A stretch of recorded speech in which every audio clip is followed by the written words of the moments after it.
You're not shit. Make you quit. Yeah, why? Make you quit. Hey, you won't make it a fight. Your dad knows you won't make it a fight. Your dad knows you won't make it a fight. You quit. You have no heart. Joe, come on now. In my city. You know how it is. Your city? Your city? In my city. You don't think I'm gonna hit you with that left hook? No. Many fighters like you. I thought that was strong. Yeah, you go for it. You go for it. You go for it. You're the one that started that shit. You go for it. You punching people's heads in. You and Ryan got in it on X the other day. You said he lacks heart and you're gonna make him quit. Yeah. You know, That's not speculation. That's facts. We've seen it. As soon as he gets on top, as soon as he gets a bit rough in there, he don't like it. You know, so I'll go in there and I'll show him. I'll show him what I'm like. Conor Benn completely lost his cool at Ryan Garcia during a tense and disrespectful face-to-face interview. Benn waved Garcia off as nothing more than a social media personality and made it known he has zero fear of his upcoming opponent.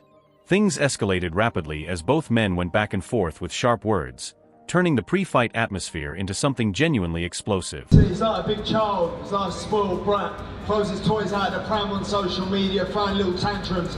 I'm not really too concerned about this little influencer to my right. He ain't a fighter. He can say whatever he wants. It ain't gonna make no difference come September the 12th. Proven. Yeah, 12-round war proven. I don't quit, I don't stay down. He's not gonna make it a 12. There's not gonna be a 12-round war, I promise you that. I don't stay down on one knee. Look at his hair, bro. He's looking for attention. Look at his hair. He's looking for attention. He ain't gonna make it past 12, I promise you. This not be a 12-round war. He's not good enough. He's not good enough to beat me. You think my man's gonna beat me? You think I'm gonna let a guy from the UK come here and beat me and take my belt? He lost the fight. Listen, Ryan. Calm down, you're having one of them little episodes. Calm down. I know you're getting all excited. I know you're getting all excited, but I'll come over there and smack them glasses straight off your face. The two rivals stood inches apart during a fiery press conference that quickly got out of hand. As the back and forth grew sharper and more personal, neither man showed any willingness to step away or cool down. Their confrontation injected a whole new level of hostility into the build-up, with both fighters sending a loud message that they are coming into this fight with bad intentions. Smack them glasses straight off your face. That's what I'll do. Sitting there. You won't do shit. I promise you won't do shit. I promise you won't do shit. You're not Mexican, bro. You're not Mexican, bro. You ain't got the heart. Make it a bet. No tengo huevos más grandes que tú, cabrón. Make it a bet. Me la pelas, pendejo, me la pelas. Make it a bet. ¿Qué van a hacer? ¿Qué van a hacer de tú, cabrón? ¿Qué van a hacer? ¿Hacer algo? Es que tú no vas conmigo para Londres, pendejo. Pendejo, va conmigo para Londres, tú ya lo sabes.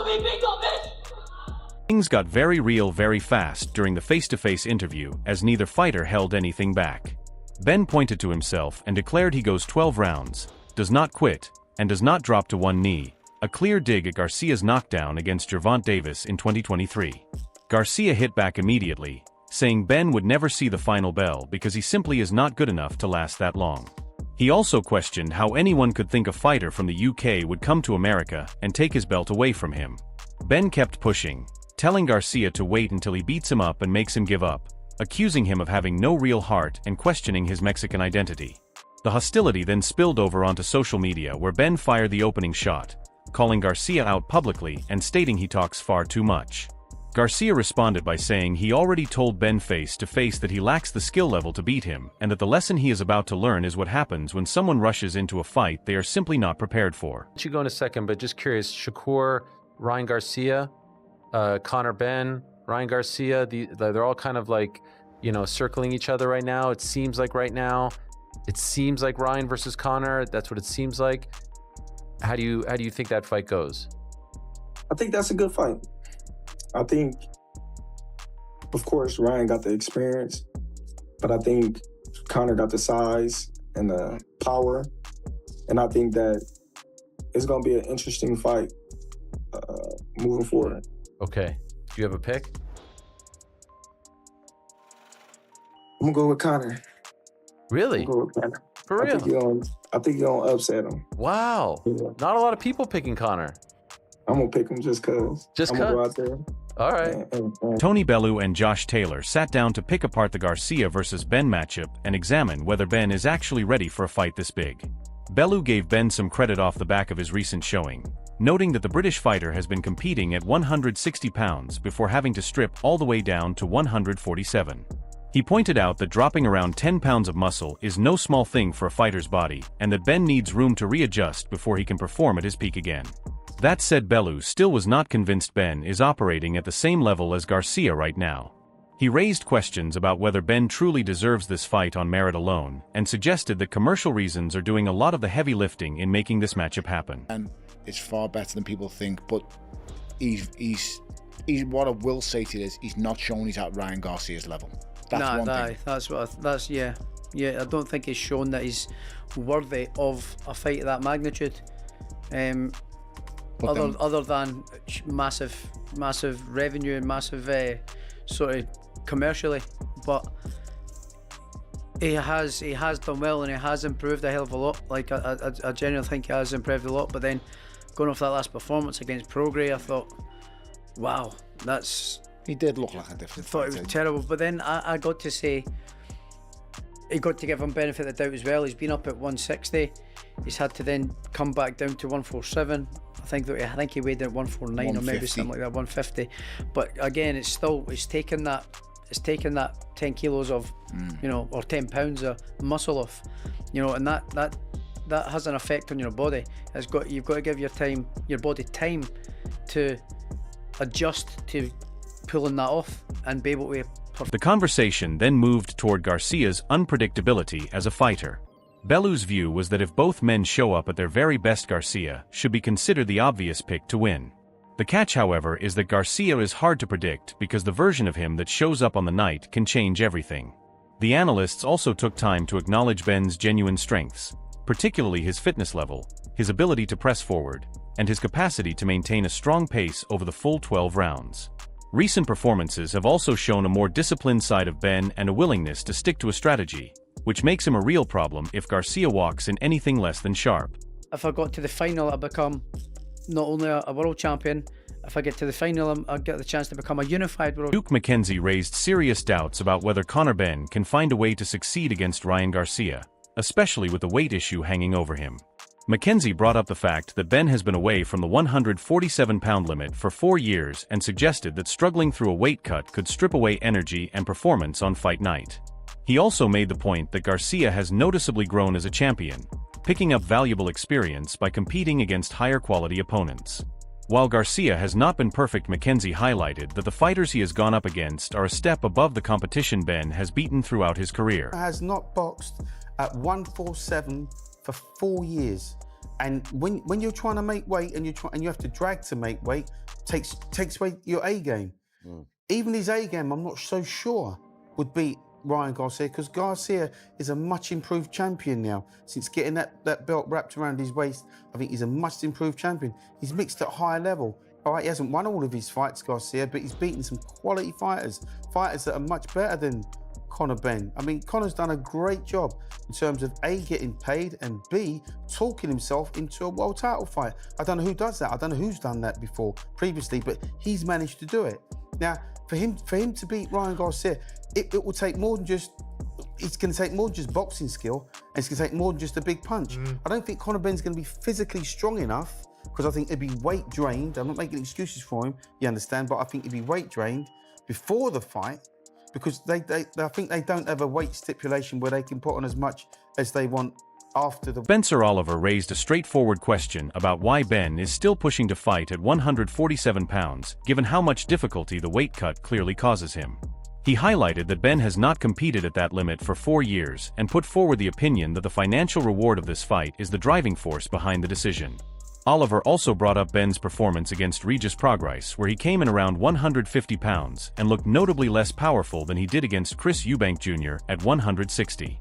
His point was that grinding off those last few pounds can be brutal on the body and could have a serious impact on what Ben is able to deliver once the fighting begins. Spectres up there in terms of Boots and Josh Kelly, so he doesn't have an easy pathway there. But why do you boys think, and jump in when you want, that he's made it so unequivocal that he has to fight at 147, given what we've all just said about weight drain and coming back down to that weight again?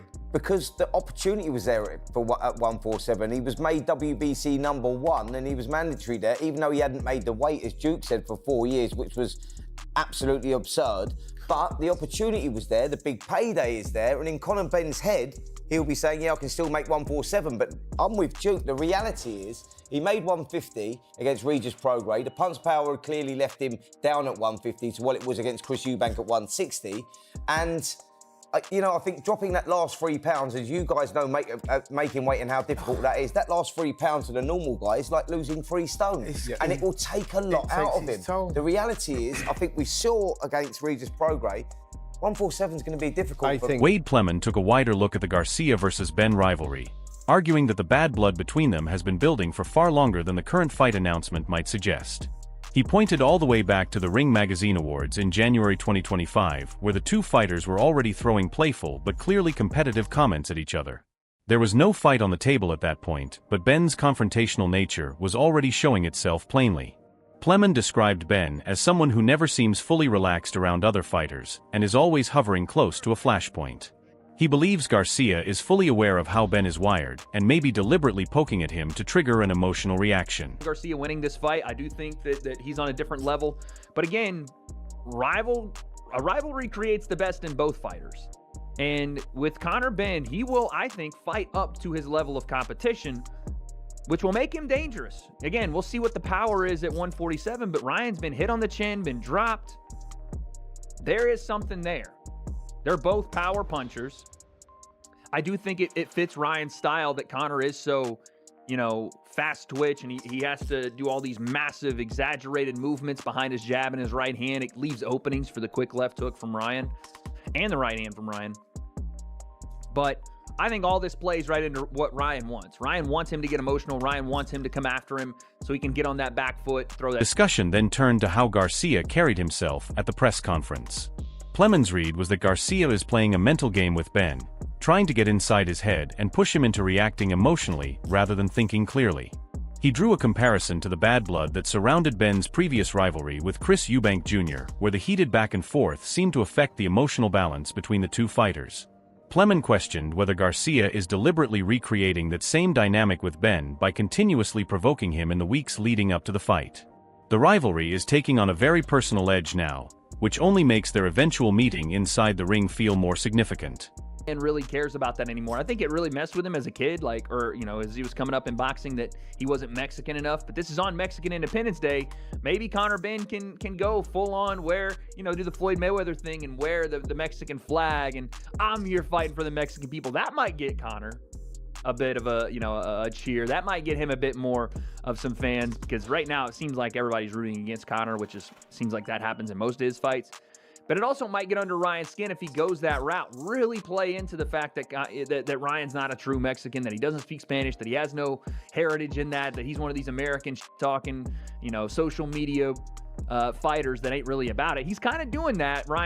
He's not falling for the bait right now. And instead, it's Conor who's getting baited just because Ryan opens his mouth. That's all he has to do is say, you're not good enough. Ariel Helwani jumped into the conversation, describing the Garcia versus Benn fight as an entertaining collision of two big personalities with plenty of genuine heat behind it. He pointed to the fiery exchanges between the fighters, including the moments where they went at each other in Spanish, which gave the build-up an extra and unexpected element of entertainment. Helwani also noted that both fighters had their fathers present at the event, which added another emotional layer to the whole confrontation.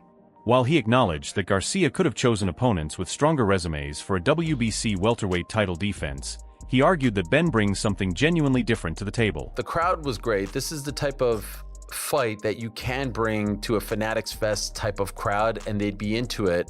So the energy was great.